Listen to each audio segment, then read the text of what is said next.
That David versus Goliath showdown on Wall Street and the wild ride for GameStop as amateur investors take on hedge fund billionaires, prompting uproar and investigation and also a class action lawsuit. Rebecca Jarvis joins us now with more on the major backlash. Good morning, Rebecca.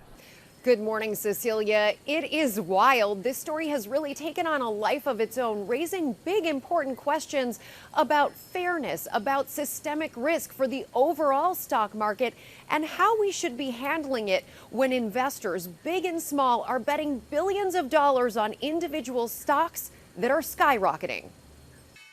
This morning, the massive showdown erupting on Wall Street. What started with a group of young speculators banding together to buy shares in struggling companies like GameStop, taking on some of the most powerful hedge funds in the country, has triggered an investigation by the New York AG, a class action lawsuit, and calls by Congress for big changes. But make no mistake about it, you are going to see a great deal of regulatory scrutiny. It's just a function of whether or not they apply it evenly to the legacy establishment guys and the new guys. For weeks, the new guys have pushed shares of GameStop up nearly 1,700% until yesterday, when RobinHood and other online brokerages decided to restrict trading in stocks like GameStop, effectively making it impossible for the newcomers like 19-year-old JP Hurtado to buy more shares. GameStop tanked 44%.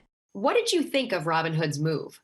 I thought it was pretty unfair and unjust. That prompted a major class action lawsuit against RobinHood, accusing the company of manipulating the open market, which forced RobinHood's CEO in the hot seat. It was a difficult decision. We absolutely did not do this at the direction of any market maker or hedge fund. We're really in unprecedented times, and in order to protect the firm and protect our customers, we had to limit buying in these stocks. Many calling foul, even Jon Stewart weighing in, who tweeted, "The Redditors aren't cheating. They're joining a party Wall Street insiders have been enjoying for years." And despite it all, JP says he's holding his investment.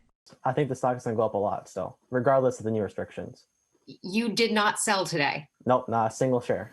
Holding on, at least for now. JP Hurtado told me he is confident, in his words, 100% confident that GameStop stock will eventually crash, but he believes that it is going higher until then. Cecilia? We will all be watching. Okay, so Rebecca, we've been talking about this one stock, GameStop, but what does this do? What does this mean and the effect on the entire market as a whole? There are really two pieces to this. First of all, it can impact our psychology. Even if you're not one of these investors or these hedge funds betting on individual stocks, you're watching the story unfold, and that impacts your confidence. It might make you nervous about your own IRA or 401k.